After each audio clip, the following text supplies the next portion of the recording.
Pessoal, boa noite. Boa noite, boa noite. Oi, boa noite. Boa noite, Tudo professora. bem?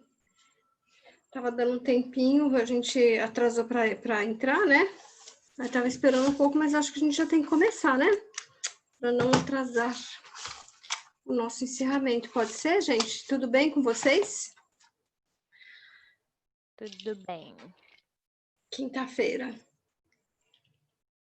Mais uma semana, graças a Deus.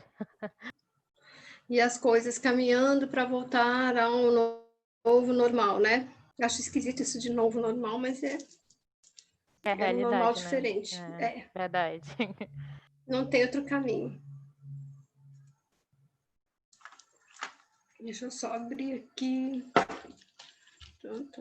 Ok. Gente, vamos lá. Essa é a nossa última aula antes da avaliação final, né?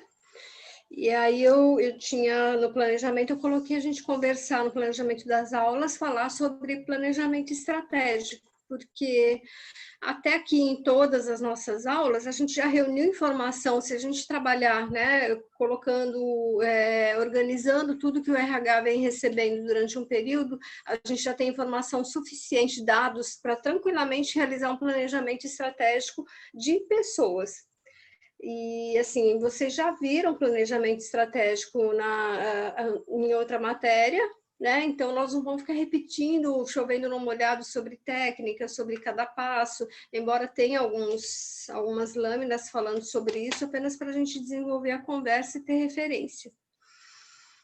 Então, quando a gente fala de planejamento estratégico, né, em pessoas, para buscar melhorias e de forma que a gente busque fundamento nos indicadores de RH, desenhando uma estratégia. Não muda muito quando a gente fala de planejamento estratégico organizacional, independente do setor, é realmente para buscar melhorias. O curioso é porque pelo que eu acompanho, muitas empresas não fazem, muitas empresas vão fazendo e tudo bem, a gente vai fazendo, vai vendo o que dá, a gente vai mudando conforme as regras mudam, né? E aí a gente falando do novo normal, acredita-se que é fundamental, acredita-se não, né? É fundamental as empresas nessa retomada terem um planejamento estratégico, mesmo sem saber muito bem para onde a gente vai, de que jeito vai, porque toda essa mudança não veio no manual. Quanto mais a gente tiver fundamentos e dados para ter referência e estudar qual vai ser cada passo, que seja o dia de amanhã ou da semana que vem, mas é necessário, é fundamental para definir aonde alguma empresa vai chegar, onde alguma outra vai parar. Então, não dá mais para ter a gestão por feeling, vamos levando, né? Zeca Pagodinho, vamos deixar a vida te levando. Não tem condições, né? A nova realidade hoje do mercado exige que a gente tenha um planejamento estratégico e a área de pessoas não pode ser diferente nesse sentido. Então, só para a gente definir, né, para a gente organizar aqui o pensamento, conjunto de meios que uma organização utiliza para alcançar seus objetivos, né? No caso, a gente vai avaliar que ela envolve decisões que definem produtos, serviços para determinados clientes e mercados, posição da empresa perante seus concorrentes. Estamos falando de pessoas, tá? Então, eu estou falando de planejamento financeiro, comercial, quando eu vou falar de planejamento estratégico de pessoas, eu vou tomar decisões que vão envolver produtos, como assim, né? Porque são pessoas que vão lidar com esse produto, seja ele produto tangível ou intangível, seja, enfim, minha empresa fabrica régua, né? A gente vive de vender régua, então eu tenho que fazer um planejamento desse produto e as pessoas que fazem parte dessa empresa precisam entender muito bem qual material, quanto tempo leva, enfim, né? Quem vai vender, como vai vender, qual a estratégia. Ou eu vendo serviços também, é intangível, mas eu preciso, as decisões que eu tomar em relação às pessoas, a capacitação dessas pessoas, tem uma boa parte das empresas tem um time que ficou aí 60 dias parado em casa, ou não tem mais time, demitiu todo mundo e vai ter que começar a chamar pessoas, se ela for reativar as atividades. Ou se ela não parou também, só reduziu, mas vai retomar. Então, essas pessoas precisam estar com a faca afiada para continuar a trabalhar. define serviços que vai prestar para determinados clientes e mercados e a posição perante seus concorrentes. Vai voltar todo mundo meio zerado. O que vai fazer a diferença são as pessoas, a estratégia que você define para as pessoas, como elas vão lidar, como elas vão ser orientadas, encaminhadas, como elas, na verdade, como elas foram durante todo esse período, né? E as pessoas que ficaram em casa, como é que elas foram tratadas, como é que foi mantido o laço com essas pessoas em casa. Tudo bem, gente? Tá? Estou tentando, assim... quando eu desenhei as aulas, a gente não imaginava esse cenário de Covid, de pandemia, de tudo parado, né? Nunca nesse Brasil, nunca na vida de todos nós, a gente imaginou o mundo todo parando por 60, 90 dias, né? Então, eu dei uma atualizada em relação ao cenário que a gente encontra hoje nas organizações. Não tem como falar disso sem comentar o diálogo de Alice, né? Que a Alice estava perdida lá na floresta, encontra com o gato e pergunta para ele, né? Você pode me ajudar? Sim, pois não. Então, para onde vai essa estrada? E o gato pergunta para onde você quer ir. Todo mundo sabe que nessa hora a Alice responde, eu não sei, eu estou perdida. E a resposta famosa, né? Para quem não sabe para onde vai, qualquer caminho serve. Bem, hoje é um luxo que eu acredito que ninguém pode se dar, nenhuma empresa, nenhum gestor pode se dar, deixa escolher qualquer caminho e vamos ver onde dá. Né? Joga a moeda para o alto, cara ou coroa, vou para cá, vou para lá, não dá. Né? Mas, Cristina, o cenário é de incerteza para todos os lados. Ok, mas você tem que escolher um caminho. Você tem que escolher, nem que seja para você entender por que você escolheu, deu 3 passos, andou um pouco, viu que não é o caminho, para você tomar a decisão de voltar e ir para o outro, ou corrigir a tua rota, enfim, criar um terceiro caminho, mas simplesmente vamos levando, vamos voltar e vamos ver onde vai dar mal, vai dar ruim, não vai dar certo essa história, tá? Vocês são administradores, sabem bem disso. Trouxe aqui também para a gente dar uma atualizada no diálogo, algumas tendências que foram desenhadas quando a gente fala de pessoas de retomada pós-pandemia. Hoje, a gente já tem o Brasil desenhando a retomada bem gradual, né? Não vou entrar na discussão de assim, é hora ou não é, devia esperar ou não devia, né? Atingiu a curva. A realidade está sendo realizada uma reabertura. Né? O governo do Amazonas, a partir do dia 1º, liberou alguns segmentos a retomarem as suas atividades. Preocupa bastante, porque acredito que vocês tenham visto algumas fotos nas redes sociais, o centro da cidade ferveu, absolutamente lotado. Mesmo em dia de chuva, as calçadas lotadas de pessoas, não tem como ter distanciamento social, enfim. Né? É difícil raciocinar que conscientemente, de forma estruturada, as pessoas precisassem sair todas naquele dia para ir comprar, porque durante 60 dias ela precisava muito, né, comprar tecido ou comprar uma cortina nova ou, sei lá, um sapato, e precisaram ir ao centro todos de uma vez fazer isso. Mas vamos lá, voltando para dentro do cenário organizacional, tendências pós-pandemia, né? A gente fala aqui, em primeiro lugar, ressignificação do tempo em indicadores. Tudo isso passou a ser relativo, porém, quem sai na frente, tem tendência de chegar primeiro. Mas não é só sair na frente abestalhadamente, né? Vamos lá, vamos correr que a gente chega primeiro. Tem que ter uma estrutura, tem que ter uma estratégia, tem que ter um desenho, e tudo isso tem que ser extremamente, mais do que nunca, baseado em indicadores. Então, assim como a gente ouve falar que a economia tá assim, no equilíbrio muito delicado, as organizações também. Né? Tenho certeza que para todos vocês, os que ainda estão trabalhando, os que estão retomando, os que não pararam, a gente ouve falar no cenário de muito mais cuidado com todos os gastos, de cortar gastos desnecessários, não tão necessários nesse momento, cortar ações que não tenham impacto tão imediato, tão direto no negócio efetivo da empresa que as pessoas trabalham. E então, assim, a forma da gente fazer essa ressignificação do tempo é avaliar com mais critério quais são os indicadores, aonde eles estão nos levando, o que eles nos disseram antes da pandemia, durante a pandemia, e a partir do momento que eu colocar o pé na empresa no primeiro dia da reabertura. Um pouco em cima do que a gente já falou, bem o item 2, tá? Isso é pesquisa de mercado, né? Eu fiz junção de várias em pesquisas. Essa daí eu não coloquei a referência, foi da Meio e Mensagem, que é uma literatura que eu gosto bastante de acompanhar. Então, ele fala aqui em segundo lugar, menos feeling, menos, né, eu acho, menos intuição e mais dados em gestão de, principalmente, fundamentalmente nas pequenas e médias empresas. Pequenas e médias empresas são as que mais foram abaladas em termos de saúde econômica, então, mais do que nunca, ela tem que pensar em dados para trabalhar a gestão da sua empresa, trabalhar, decidir qual caminho, qual a estratégia que ela vai fazer. Já se foi nesse momento, não é saudável, não é indicado que a empresa vá pelo feeling. Eu percebo que a tendência do mercado, eu sinto que, sente não. Vai lá e olha os números, né? Toma decisão baseada em indicadores e dados concretos. Terceira realidade que veio, né? Home office obrigou muitos de nós, vocês já colocaram em nossas conversas em sala, que tem gente trabalhando home office.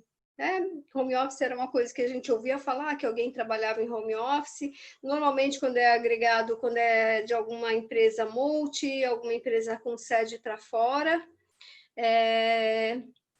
E ouve-se muito nesse modelo fora, ouvia-se muito desse modelo fora do Brasil. De repente, pum, né, caiu aí a história toda caiu na cabeça da gente, da pandemia, e por falta de alternativa, partiu o home office, né? Partiu o home office do jeito que dava, partiu o home office arrumando um cantinho aqui, enfim, mas para muita gente o home office virou a sala. Eu ouço histórias, vi tutoriais, vídeos interessantes de pessoas contando que, por exemplo, a mãe trabalhava em casa fazendo comida, fazendo bolo, doce, era doceira, boleira, e aí dos 2 filhos foram para o home office e o marido também. A casa tem 2 quartos, sala e cozinha, então a casa toda virou escritório, tinha que ter silêncio durante o dia, enfim. Virou uma realidade na vida da gente, porque o que era para durar 15 dias virou 30, 45, 60, para muitos já ultrapassou essa etapa.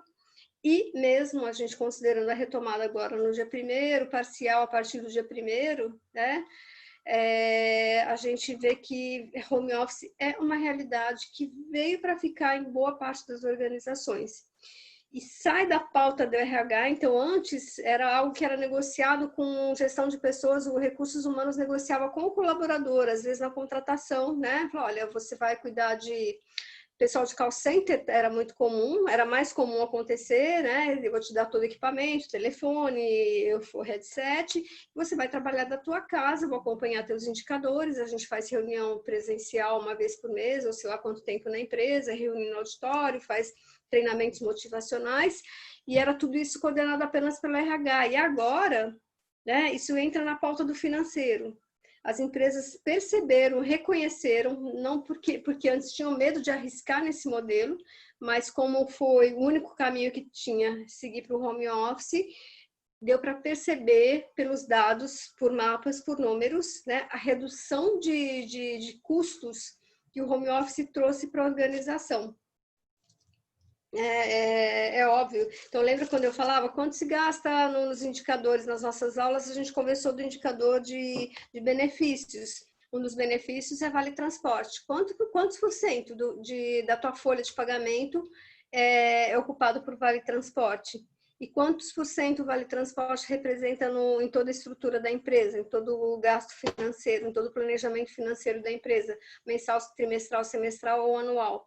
Então, a gente teve quase 90 dias, mais de 60 dias, que as empresas puderam ver na prática o dinheiro do Vale Transporte deixando de sair do cofre, com a redução dos contratos, né? Também a refeição, que deixou de ser obrigatória ou foi negociada, né? Mesmo para quem está trabalhando 8 horas em home office, a grande maioria dos casos que eu acompanho foi negociado, a empresa não está oferecendo a refeição, ou oferecer de uma forma em termos de valor. Só o fato de não ter que dispor um refeitório que caiba a quantidade de pessoas necessária, mais uma cozinha, mais, enfim, né? Toda essa estrutura, quanto ela custa na ponta do lápis.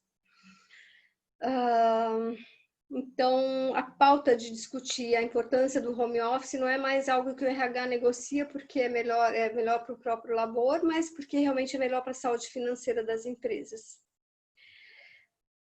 4, isso a gente vivencia na prática, né? Mais proximidade entre os times, apesar da distância, isso a gente ouve em todo lugar, as redes sociais falam o tempo inteiro, estamos distantes, mas nunca estivemos tão perto, né?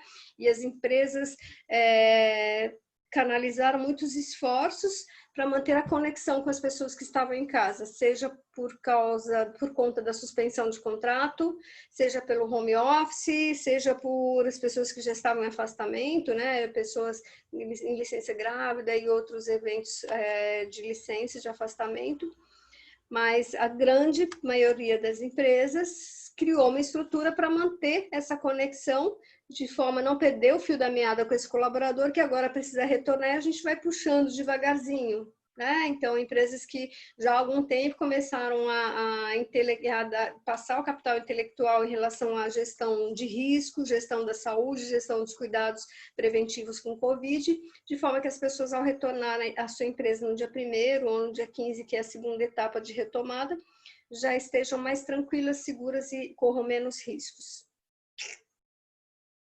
Certo?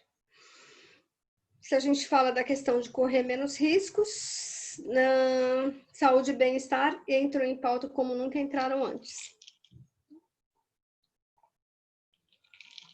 Quem é de indústria, existe já a indústria já tem um trabalho muito bem estruturado para prevenção de acidentes, prevenção de riscos, prevenção de doenças, principalmente porque recebe incentivo fiscal e legal para investir nessas ações. Outros segmentos, o varejo, o segmento financeiro, não tem tanto retorno, não tem esse equilíbrio, então, para o segmento de varejo, é gasto. Né? Se a empresa gastar dinheiro para fazer treinamento de prevenção de acidentes, higiene de saúde no trabalho, sai do bolso e não tem contrapartida fiscal, tributária em nenhum lugar. Hoje, voltou a entrar na pauta, não é mais uma questão de eu querer, ou de eu poder, ou de eu achar ser interessante porque eu vou ter contrapartida fiscal ou legal. Hoje, saúde e bem-estar são pauta da empresa, não tem como pensar em reabrir minha porta, as portas, sem existir um bom investimento para se falar em saúde e bem-estar. Então, a gente vê modelos sendo muito bem desenhados e copiados, inclusive copiando o que já aconteceu lá fora e em outras empresas de outros estados que saíram na frente da gente. Saúde e bem-estar passaram a entrar na pauta diária de reuniões de conversas. Adaptação a novas ferramentas digitais, gente, isso é bem tranquilo. Nós estamos passando por isso aqui no IDAAN, né? Quem reagiu mais rápido teve um retorno mais rápido. Existem algumas faculdades que agora, já nos últimos 15, 30 dias, menos de 30 dias, que começaram a reagir, a entrar no modelo de aula à distância. Então, isso ainda passando por aquela fase de adaptação que todos nós passamos no início, foi bem difícil para todo mundo, né? Os professores tiveram que correr para refazer as suas aulas, que já estavam todas prontas, para reorganizar para esse novo formato. Foi sofrido no começo, a gente acertar o timing, não é muito tranquilo, não é muito agradável ficar sentado em frente a uma máquina falando, sem enxergar exatamente as pessoas e como elas estão reagindo, para a gente conduzindo a aula ou eliminando dúvidas, assim como não é muito confortável para os alunos também estar aí à distância. Sem falar que em casa existem fatores que desconectam vocês muito rapidamente. Não vamos nem falar na questão tecnológica, mas vamos falar de em casa é o filho que vem pedir alguma coisa, é o vizinho que toca a campainha, é um barulho que tá reformando ali do lado, e isso te desfoca um pouco enquanto você está aqui na aula. Né? Sei bem disso porque fiz alguns cursos online e era toda hora, né? Tinha que travar, para um pouco, porque tocou a campainha fora de hora, fora da programação. Mas todos nós tivemos, todos os segmentos, não é só a faculdade, teve que fazer uma adaptação a novas ferramentas digitais. Teve que correr para capitalizar colaboradores, então teve uma reunião com gestores, que teve gestor que levantou a mão e falou, mas eu não sei fazer isso no Excel. Opa, mais do que nunca a gente teve que abrir o olho e falar, gente, quem não souber usar um Excel hoje em dia está morto, porque se tornou uma ferramenta fundamental para a gente trocar informações estratégicas. 7, a gente fala das soft skills, né? Que ganham mais destaque. A gente tem os conhecimentos técnicos e na contrapartida a gente tem as soft skills, que são os comportamentos, a forma como eu lido com as coisas, né? Como eu reajo com aos eventos, aos dados, às informações e às situações. Então, as soft skills hoje ganharam um imenso destaque porque enquanto muita gente está fazendo um esforço incomensurável para não pirar no cabeção, algumas pessoas conseguiram ter um pouco mais de resiliência e isso foi fundamental para a gente manter as bases da empresa. Né? Quem de nós não teve algum dia que teve que fazer muita força para não sair, sei lá, fazendo qualquer besteira ou com vontade de dormir o dia inteiro e tá tudo bem, né? Porque tudo isso era imprevisto, ninguém estava preparado, nem física, nem psicologicamente, nem emocionalmente, nem financeiramente. Então dá uns bugs na cabeça. Algumas pessoas realmente surtaram, piraram no cabeção. Outro dia eu precisei ir até a sede da empresa e no caminho eu vi uma pessoa andando pelada. A gente sabe, tem uma peladona aqui em Manaus, né? Que tá sempre por aí, mas não era lá não, era uma pessoa que estava correndo. E tinha corpo de atleta, né? Simplesmente, depois eu fui pesquisar e eu vi e soube que esse fenômeno acontece pelo Brasil inteiro. Algumas pessoas que acordaram, né? Arrancaram a roupa e foram calçar no tênis e foram correr na rua. Enfim, voltando soft skills, né? As suas habilidades estão hoje sendo muito importantes, tanto quanto conhecimento, quanto know-how, conhecimento técnico, mas aplicá-las, consegui-las aplicar de forma adequada, ganhou valor, aumentou o valor.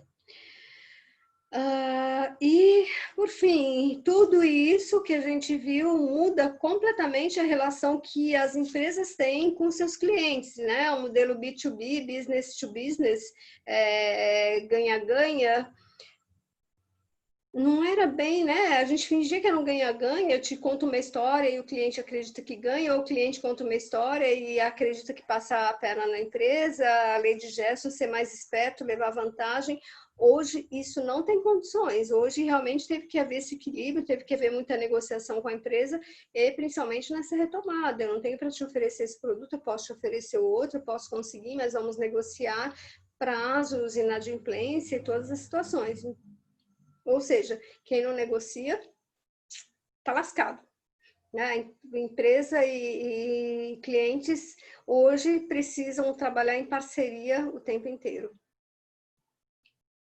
Ok, aqui para vocês enxergam isso acontecendo no nosso mercado? Muito, professora. Bastante. Ok, então... Principalmente no meu. Você quer comentar?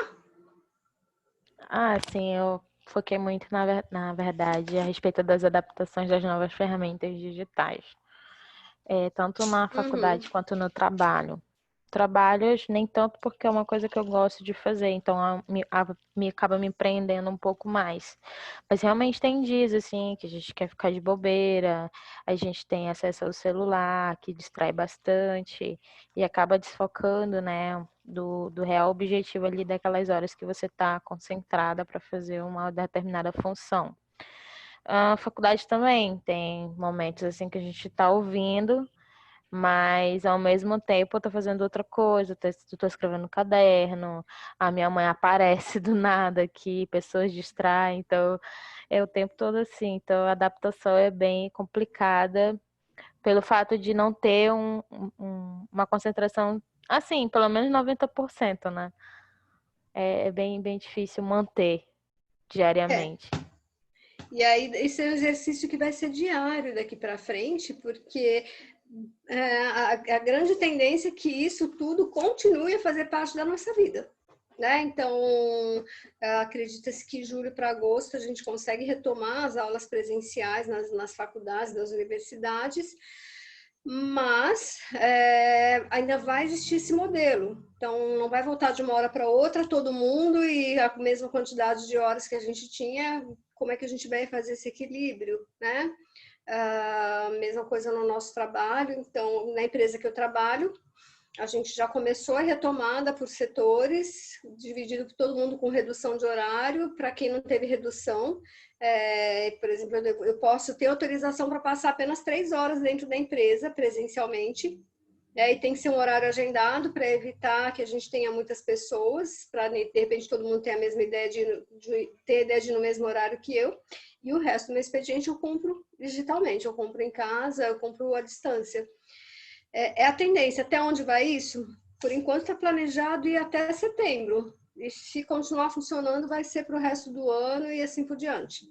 Verdade. Então, Quando a aula do professor Jameson ele aborda muito sobre essa situação, que o mundo ele não vai ser mais o mesmo, o mercado não é mais o mesmo. Tudo mudou bastante e a adaptação desse método, principalmente para trabalho, está bem forte. Porque as empresas estão achando mais econômico, de certa forma, porque não pagam vale transporte, vale alimentação. Que é o meu caso, como eu sou estagiária, eu trabalho meu expediente, recebo a minha bolsa somente. Então, comparando com antigamente, reduziu bastante o salário, mas a empresa ela ganha, de certa forma, por não pagar só pago o que eu realmente posso receber no momento, né? Que é a minha bolsa de estagiária. Sem o vale transporte, sem o auxílio. Mas é isso. Só é benéfico para muitas partes, né? assustou no começo, né? Sim. Sim, sim. Mas depois a gente vai se adaptando. Agora, sim, eu conheço gente que não se adaptou. E a gente não Sim. é difícil enxergar isso, é ver de novo aquela foto que as imagens que eu vi do pessoal no centro, pessoas andando sem máscara. É meio que uma fuga mental, psicológica que a pessoa tem, porque ela deve estar tão apavorada com essa história de pandemia, que aí finge, né? Finge que tá tudo bem, finge que os loucos são os que estão de máscara, porque tá tudo bem, gente, né? Que eu já vi uma postagem hoje de pessoas que têm, perdão a palavra, pessoas parece que fingem demência. Porque Mas tá é na isso mesmo. rua e não se protege, né? Não protege a sua família. É complicado, É, as pessoas não eu noção. estava num ponto de venda nosso, fazendo treinamento com o time, e o time estava à distância, mas eu tive que ir no ponto de venda para mostrar, para a gente fazer uma filmagem, né, de como deve ser o comportamento no posto de venda daqui para frente. E aí veio o entregador, né, estávamos em 3 pessoas dentro da loja, veio o entregador a gente pediu lanche e o cara tava sem máscara. E eu falei, você não tem medo, né? Por que você tá sem máscara? Eu falei, mas eu me cuido, né? Eu como bem, eu sou jovem, eu tenho histórico de atleta, né? Sou atleta, eu corro, eu nado, e a minha imunidade está lá no alto, não tem a menor necessidade de usar máscara. Isso aí é uma invenção que fizeram da mídia para ganhar dinheiro. Eu falei, ok, né? É uma pena, mas assim, ele não só se coloca em risco, como coloca outras pessoas. Aí é isso. Bom, mas é obrigação das empresas cuidar da saúde e bem-estar das pessoas dentro da sua organização. A empresa hoje, ela pode ser responsabilizada legalmente, o RH pode ser responsabilizado por negligência se ele não oferecer os EPIs adequados, que hoje é no mínimo a máscara que cobre a máscara de rosto, mas algumas oferecem também escudo, que mais, gente? Luva, obrigatório, não se questiona álcool gel, álcool para borrifar, é uma condição mínima para a empresa estar aberta e funcionando. Seguindo, né? Então, pensar ainda de forma estratégica, a gente ganha vantagem competitiva no mercado, a tua empresa ganha autossustentabilidade em médio e longo prazo, e a gente atinge objetivos financeiros e não financeiros, ou seja, os comportamentais. Voltando a falar nesse cenário hoje, se por um lado a gente teve redução de vários indicadores, é um indicador que subiu incrivelmente dentro da organização, que é EPI. né? O gasto que as empresas estão tendo hoje comprando máscaras, mesmo o material de limpeza, dobrou, triplicou, quadruplicou, dependendo do ramo e da quantidade de pessoas que precisam estar em loco. Você precisa ter uma limpeza constante do espaço que estiver sendo que ser retomado. Mas, né, e gastamos muito achamos caminhos alternativos para treinamentos e para manter a proximidade das pessoas, e esse é o ganho não financeiro. A equipe, o time que está retornando, mesmo à distância ou presencialmente, está se sentindo seguro, cuidado, acolhido, e isso vai ser revertido em produtividade, em vestir a camisa e não desperdiçar o tempo da empresa, mesmo que eu não esteja sendo vigiado, porque eu estou fazendo um home office, ninguém está vendo se eu for dormir no horário de expediente. Então, rentabilidade o setor depende muito do setor do negócio que você atua e a empresa tem um desempenho superior do que ela dentro do negócio do ramo que ela atua. Isso ok, não é novidade para vocês.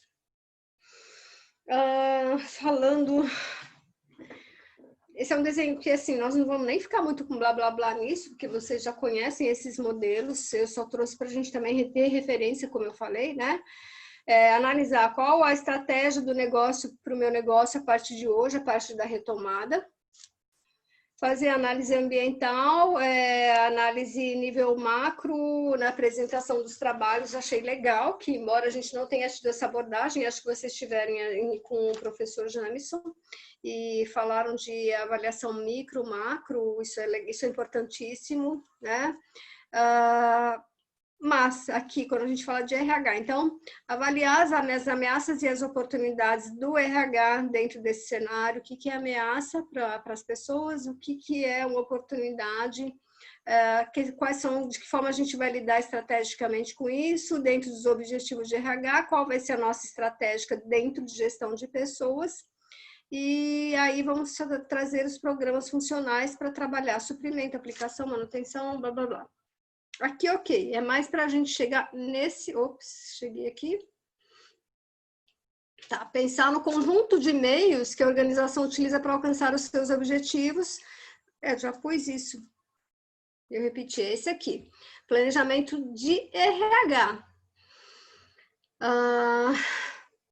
Quais são os objetivos? Começa pensando, tendo que ter claro, então eu já preciso saber quais são os objetivos e as estratégias da organização que eu trabalho, né? E em cima disso, dentro disso, eu vou desenhar os objetivos e as estratégias de RH.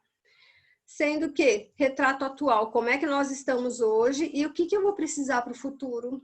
Né? Aqui a palavra é bem avaliar, não tem como eu procurar... Como é que a minha empresa reage no cenário de pandemia? Como é que minha empresa reagiu na última pandemia? Não tem última pandemia para a gente avaliar. A última pandemia já faz um tempo suficiente para não conseguirmos usar como referência dentro das organizações. Quais são as necessidades futuras? Também está um jogo meio de adivinha, em cima do quê? Em cima do que eu tenho hoje em mãos. Então, assim, futuramente, o que eu vou precisar? Eu sei que futuramente, dentro dos próximos, no mínimo 6 meses, eu preciso ter uma estrutura com, sei lá, por exemplo, escudo, né, para escudo nas mesas das pessoas, eu preciso ter, vocês devem ter visto cenas de escolas na China, né, qual foi a estratégia de necessidade futura? Criar aquele chapéu que mantém a distância entre os alunos, algumas empresas desenharam um quadrado que as pessoas ao redor de uma mesa, que é um espaço que não pode ser invadido, e como é que a gente vai lidar com essa forma de trabalhar, com essa estrutura? Feita essas duas avaliações, o retrato que eu tenho hoje, né, e aonde o que eu acho o que eu entendo que eu preciso ter ali na frente, eu vou né, repetir o D aí, surtei no dedo, desenvolver e implantar os planos de RH, né? Então a gente já falou desses planos, quais são as áreas, o que a gente vai fazer, quais são os planos para recrutamento e seleção. Mudou a forma de recrutar e selecionar, né? É tudo digital, então estou investindo em ferramentas digitais. O objetivo é que o colaborador tenha, o candidato tenha o mínimo de contato físico possível, né? Só quando isso realmente chegar no ponto final. Então, acabei de fazer a contratação de um motorista, né? Todo o processo seletivo seguiu à distância. Agora, óbvio que ele fazer um teste prático dirigindo o veículo tem que ser presencial. Mesmo assim, não é só entrar, chegar e pegar o carro, né? Vai ter um avaliador ali do lado. Então, quais os cuidados que a gente vai ter para que isso seja de uma forma saudável para o nosso candidato, para o nosso colaborador, e que depois o carro também não venha a ser um agente contaminador, caso alguém esteja contaminado. Então, em cima disso, a gente é feito o desenvolvimento e a implantação dos planos de RH, fazendo avaliação para corrigir e evitar excesso de pessoal ou corrigir e evitar falta de pessoal. Isso é difícil, né? Assim, porque a gente acredita que eu vou precisar de tantas pessoas, mas e se faltar? Então, eu preciso também ter backups. E se sobrar? Né? Se sobrar, vai custar caro para a minha empresa, mas também custa caro ter backup. Ok, gente? Então, esse é basicamente o que o RH não pode abrir mão de avaliar logo no início. Também não muda de um planejamento estratégico geral, organizacional, em nível de mecânica. E aqui é uma grande diferença que a gente tem. Então, primeiro, quando eu vou fazer esse planejamento estratégico para dentro de gestão de pessoas, reúno meu time de RH, ou eu, Cristina, gestora de pessoas da ADM Serviços, a empresa onde eu trabalho. É preciso desenhar o planejamento estratégico desse segundo semestre, em cima de um cenário completamente desconhecido, mas isso tem que passar, de qualquer forma, pela missão, visão e valores da empresa, que foi uma das nossas primeiras conversas. Lembra, gente? Por que a gente começa falando de missão, visão e valores? Porque é a estrada por onde todos nós vamos caminhar. Meu planejamento, meu desenho de planejamento precisa estar falando a mesma linguagem da filosofia que existe dentro da empresa, né? Dos fundamentos e dos códigos de ética e de conduta. Até lembro que citei o exemplo para vocês, que eu precisava de uma supervisora de vendas, consegui uma candidata que tinha um perfil de vendas, um histórico de vendas, de resultados de vendas reconhecido no mercado, mas o perfil comportamental dela, que é muito bom para algumas empresas, não é o perfil que eu buscava, porque ela era meio no pain, no gain, né? Sem dor a gente não ganha. E eu falei assim, como é que você faria uma reunião? Minha reunião seria, vamos lá, pessoal! E batia na mesa e falei, peraí, isso não é a filosofia dessa empresa. Né? Não é assim que a gente trabalha, não tem a ver com a nossa missão, visão e valores. Passa pela análise externa e interna, ou seja, né, avaliar as tendências demográficas, fornecimento externo de pessoal. Hoje, RH tem um cenário de muita gente sobrando no mercado para eu fechar minha vaga. Isso é positivo? Fica mais fácil, né? Eu tenho mais oferta do que procura.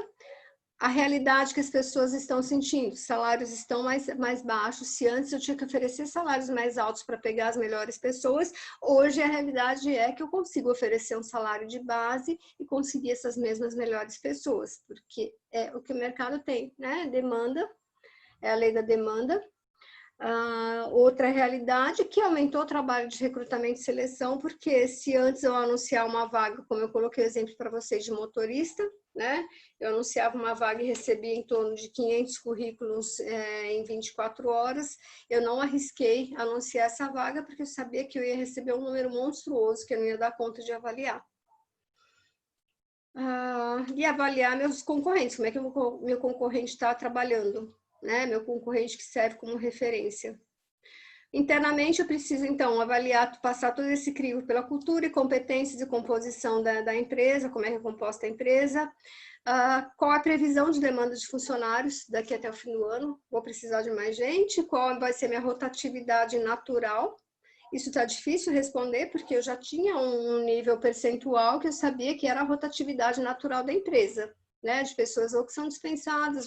Vocês fizeram a apresentação falando sobre rotatividade de pessoas, porém, hoje eu já estou com mais dificuldade de prever qual será a demanda futura. Né? Então, de forma imprevisível, eu tenho um setor que está me exigindo bastante atenção, mas porque tivemos 3 pedidos de desligamento por parte do colaborador, porque o colaborador relata para a gente que ele surtou. Falei, eu não estou dando conta, eu não tenho condições de voltar a trabalhar, eu preciso ficar em casa, não me sinto seguro para sair de casa, para pegar um trânsito, para estar aqui e encontrar outras pessoas, e eu preciso ficar em casa, ponto.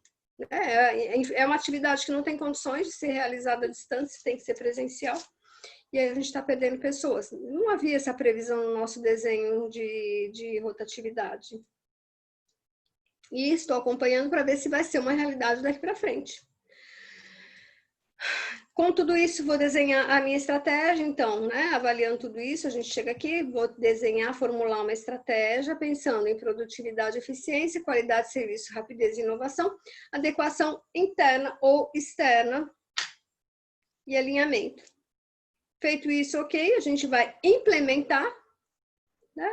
Eu tinha um chefe que ele dizia, eu trabalhei com um empresário, que ele falava, a gente fica planejando, mas eu não vejo abacativa, né? Então, era de abacate mesmo, né? Você planeja, planta, colhe abacate, mas a abacatada não vem.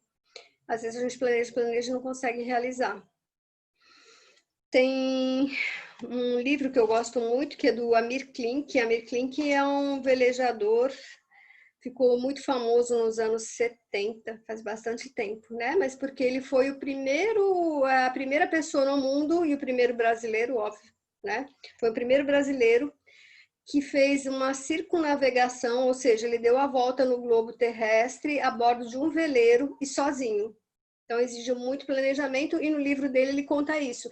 Exigiu muito, muito planejamento. Agora eu não me lembro, mas acho que foram 2 anos de planejamento, fazendo parcerias para conseguir realizar esse projeto a contento. E ele conta no livro que tudo é uma questão de realmente você planejar, mas o pior risco que existe num projeto é você planejar e não sair.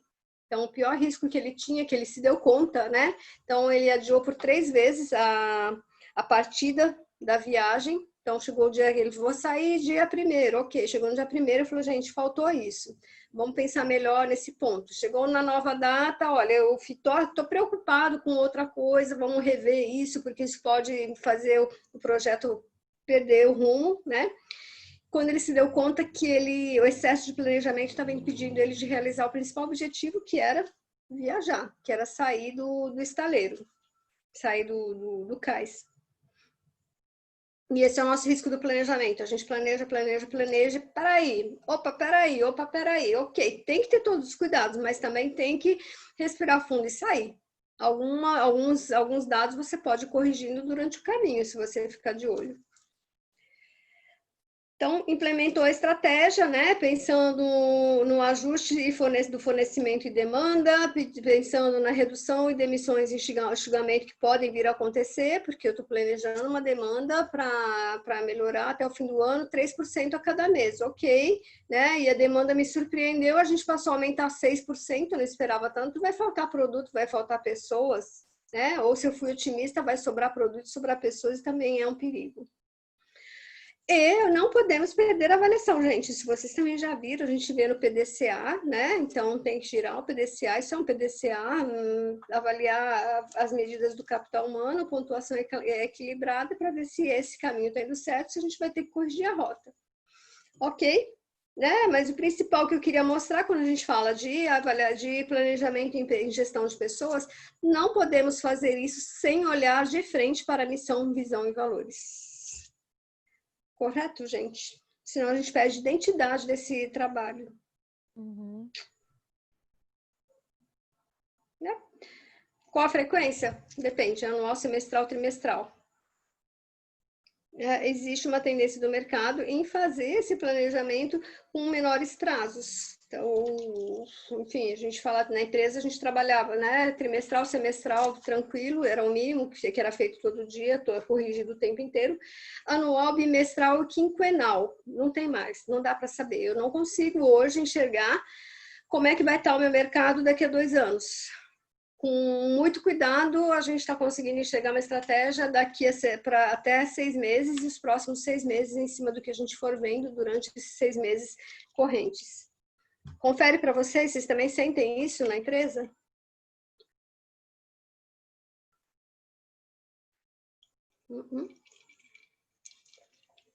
Sim, não? Eu acho que não, professora. Me fala.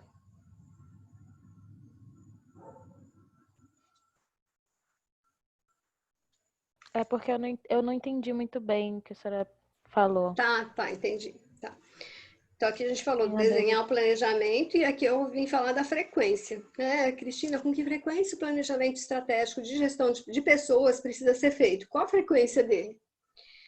O usual, né, hoje, até então, até pré-pandemia, né, a gente costuma trabalhar, o mercado, de um modo geral, trabalho trimestral, semestral, Trimestral. anual. Nos Uhum. próximos 3 meses, o que a gente precisa atingir, nos próximos 6 meses, e daqui a um ano, Uhum. onde é que a gente quer Sim. chegar.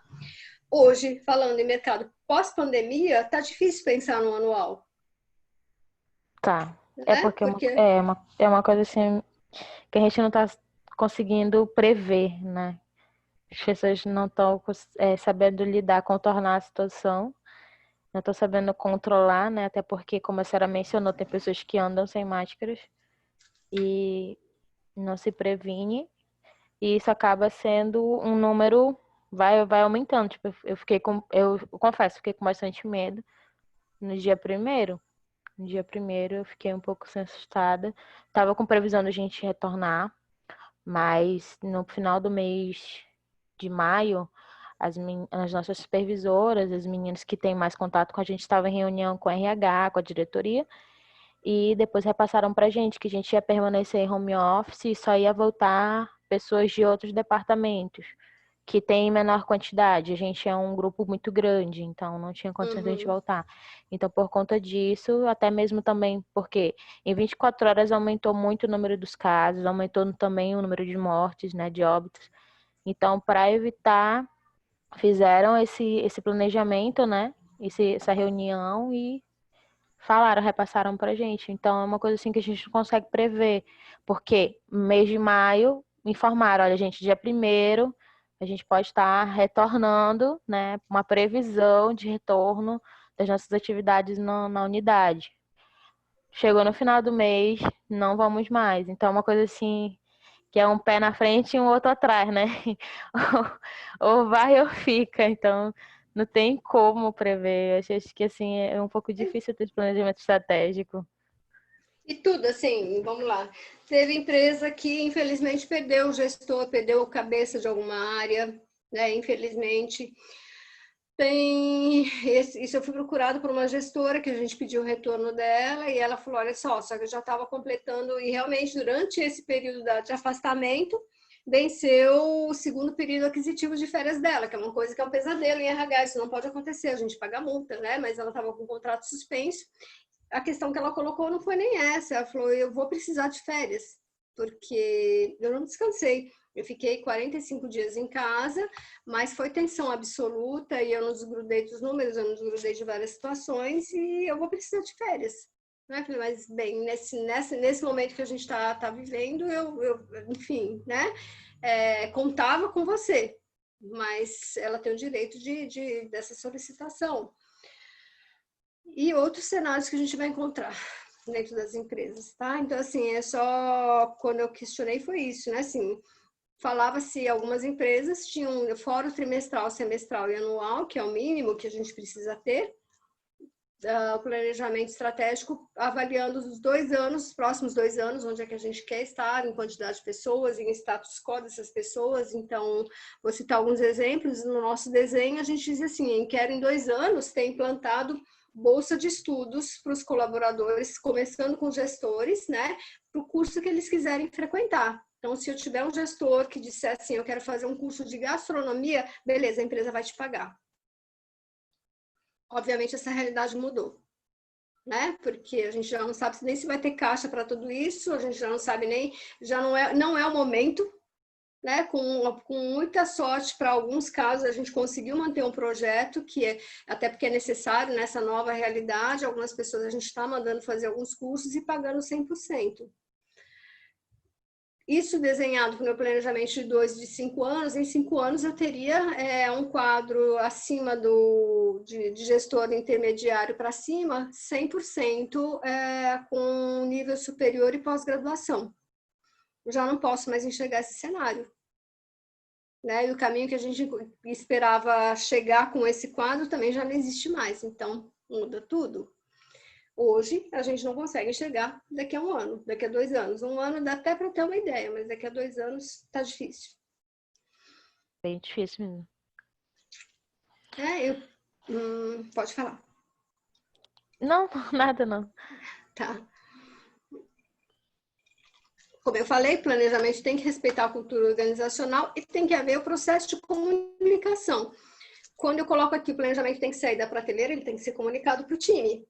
Que é um erro que, infelizmente, é bem simples, parece meio, oi, como assim? Né? Tem que sair da prateleira. É claro, o planejamento tem que ser colocado em prática, mas ele tem que ser posto à mesa para o seu time todo.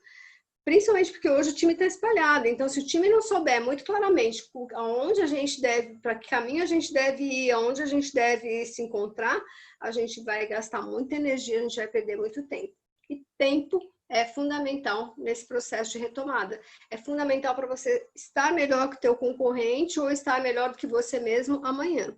Né? Como diz o ditado, hoje melhor do que ontem e pior do que amanhã. Certo? Trouxe aqui só para a gente fazer, para tentar linkar, né? Eu trouxe a missão, visão e valores. A gente falou tanto disso em aula, eu comentei algumas vezes que eu traria.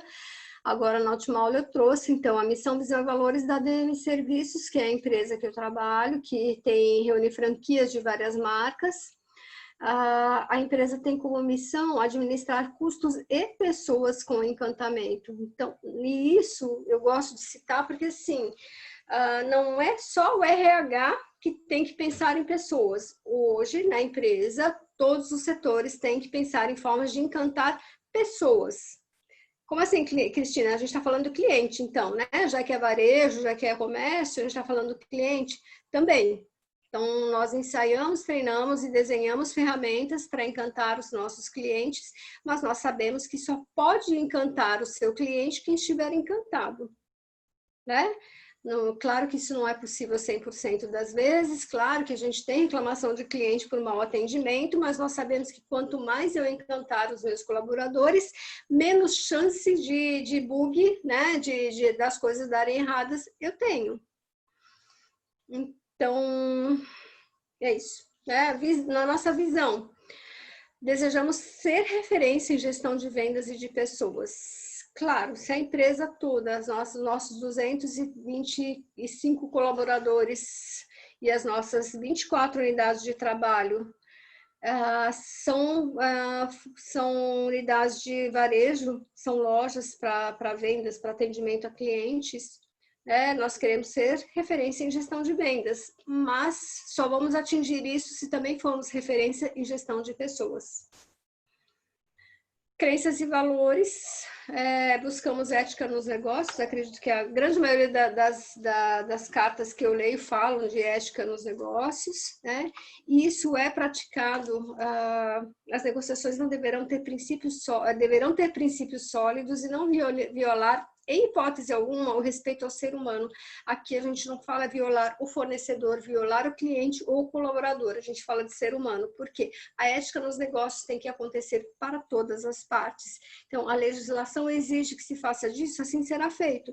Quando a gente fala de RH, vocês ou já passaram por isso, ou vocês mesmos já pediram, eu já pedi em outra empresa, né? Pedi não. Quando eu fui assumir um cargo numa empresa, eu fui chamada num canto que me disse assim, olha, Cristina, nesse cargo a gente faz o seguinte, eu registro na carteira por um valor e te pago outro por fora, né? Você vai pagar menos imposto de renda, vai pagar menos INSS e para mim também gera menos impostos, ok? Ah, ok, tudo bem, se é a condição para eu assumir esse cargo, ok. E é comum que eu receba candidatos, pessoas que estão ou mesmo subindo, que pedem assim, poxa, não dá para colocar uma parte para fora, porque meu IR custa muito caro e a gente não faz isso.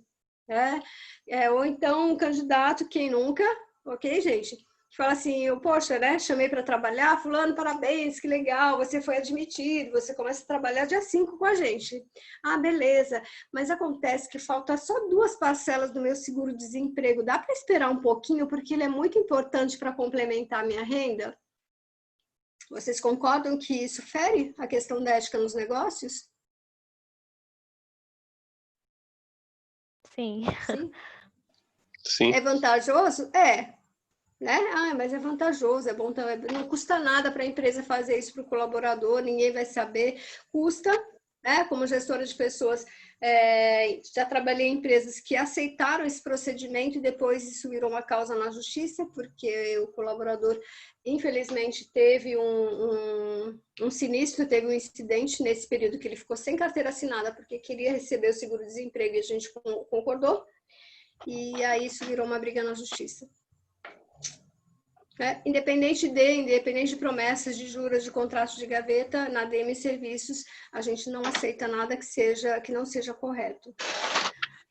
Valorizar os colaboradores. A empresa busca oferecer os melhores meios e recursos aos seus colaboradores, visando a satisfação pessoal de todos e, consequentemente, a otimização do desempenho. Ah, mas vocês fazem isso pensando no desempenho. Claro, né? A empresa precisa disso, certo? Mas tem empresa que vai conseguir uma melhora no desempenho, à margem da lei, fazendo negociações fora do correto. Tem empresa que vai conseguir isso pressionando o candidato, o colaborador, tem empresa que vai conseguir isso, como é a nossa batalha diária dentro do setor de RH da DM Serviços, buscar ferramentas de valorização para que ele se satisfaça, que ele fique feliz por fazer parte do grupo. E isso muitas vezes entra em conflito porque algumas pessoas confundem a satisfação com o pessoal com solicitações inadequadas. Então, tipo assim, né? O horário de funcionamento da empresa, hoje a gente tem 2 escalas, uma escala entra às 7h30 e outro turno entra meio-dia. E aí o colaborador diz assim, não, mas para mim fica bom entrar às 10 e sair às 4. Não tem esse turno. Uai, mas vocês falam de satisfação do colaborador e entrar às 7 é ruim para mim e entrar ao meio-dia também é ruim. Né? Então, esse papo de satisfação pessoal é blá, blá, blá de vocês. Gente, não dá para administrar uma empresa pensando em casos isolados, certo? O colaborador também tem que ter noção de grupo, de coletividade, e isso também é competência da empresa, influenciar e esclarecer para esse colaborador. Ok? Eu estou ouvindo uma chiadeira, meu microfone? Não? Parou. Boa chiada. Boa chiada, É do meu, professor, tá ligado aí. Ah, tá bom. E eu brigando com ele. Ah, é? Faz fazer barulho, menino. Então, ok para vocês, gente? Ok, A gente fechou o ciclo, né? Na primeira aula falamos de missão, visão e valores, depois demos toda a volta, falamos dos processos, dos setores e dos indicadores, fechamos com planejamento estratégico, porque agora a gente já reuniu todas as informações necessárias para fechar um planejamento estratégico, lembrando que aonde começa é onde fecha, missão, visão e valores da organização. Fecha a aula, relembrando o diálogo da Alice, né? Que para quem não sabe para onde vai qualquer lugar serve. Isso não serve só para planejamento estratégico de RH, ou organizacional, serve para a vida da gente, né? Deixa a vida te levar, quando você vê, você já passou, você já tá todo mundo se aposentando bem, ou realizando teus sonhos de meio de vida, e você ainda tá lá brigando, né? Por questões básicas. Envelhecer todos nós vamos, esperamos que sim, faz parte da vida, só não envelhece quem morre, então eu espero que todos nós dessa sala fiquemos bem velhinhos e saudáveis, mas isso acontece muito rápido, né? As pessoas sempre relatam, de repente eu tinha 25 e de repente eu já estava com 50, e é realmente assim. Como você vai estar vai depender do que você planejar para a tua vida e do que você executar. Ok, gente? Ok, professora. Alguma pergunta, alguma dúvida? Falar dívida, eu vou falar sim. Semana que vem, então, eu posto a avaliação, tá? Vai ser bem tranquilo. E é isso, Vai gente. ser na Então, quinta mesmo? vai, na quinta-feira a gente vai conversar sobre a avaliação. Ah, ok. Tudo bem. Gente, então, obrigada. Bom descanso para vocês. Boa quinta-feira. Continuem se cuidando.